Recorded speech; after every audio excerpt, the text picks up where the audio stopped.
Namaste everyone, Anuj Habra here.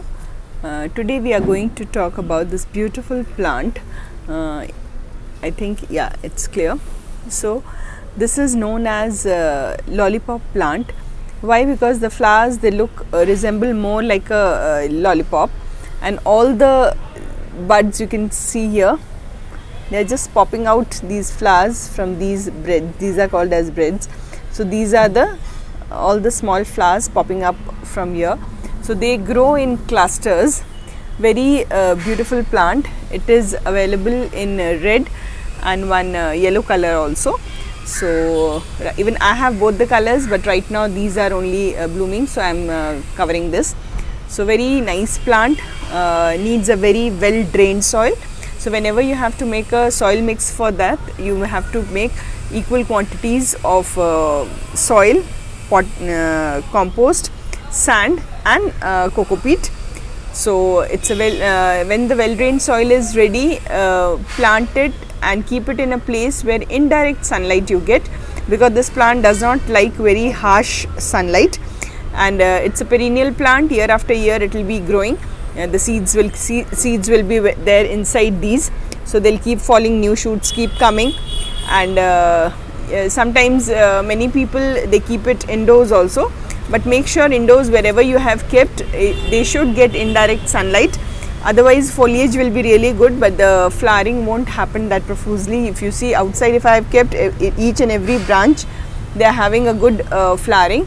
The same time, if I keep it inside, very flowering will be there, but the numbers will get reduced. So control that, not keeping in too much harsh sunlight.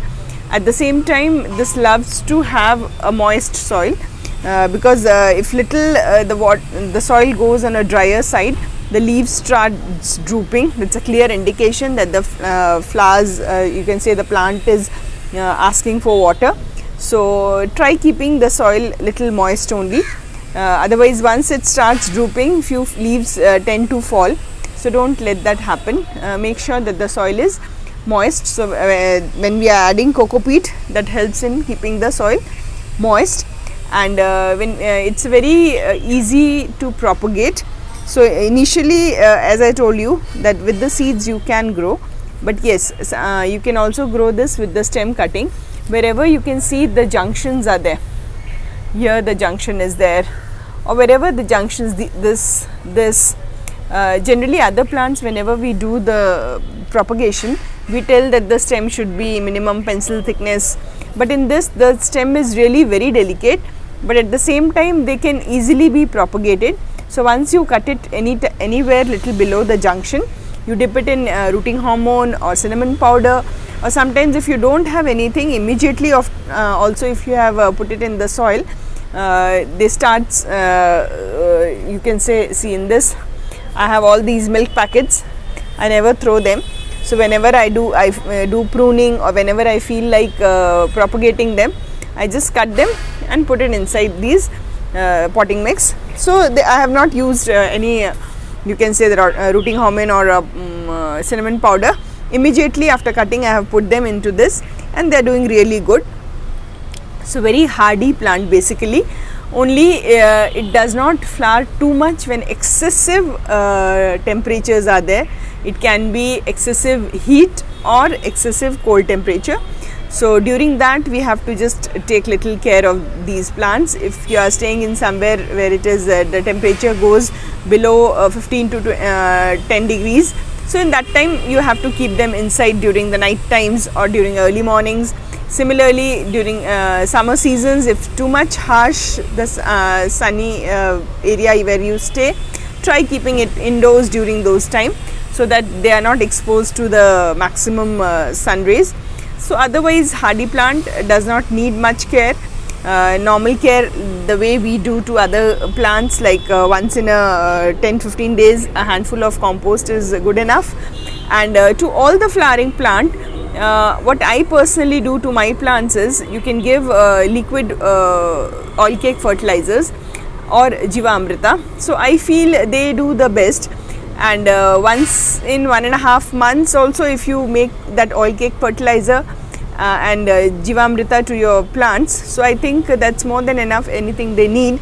And regular pruning, because this plant loves pruning, so do that. And about the pest attack, yeah, because the leaves and stems are very delicate and tender, so what happens, they are attacked by mealybugs.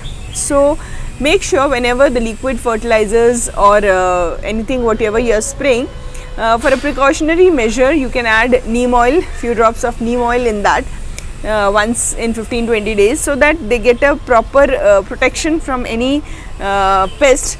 And surround it with some plants which really have a strong aroma, like marigold or mint or any herbs, so that the mealybugs attacks gets reduced.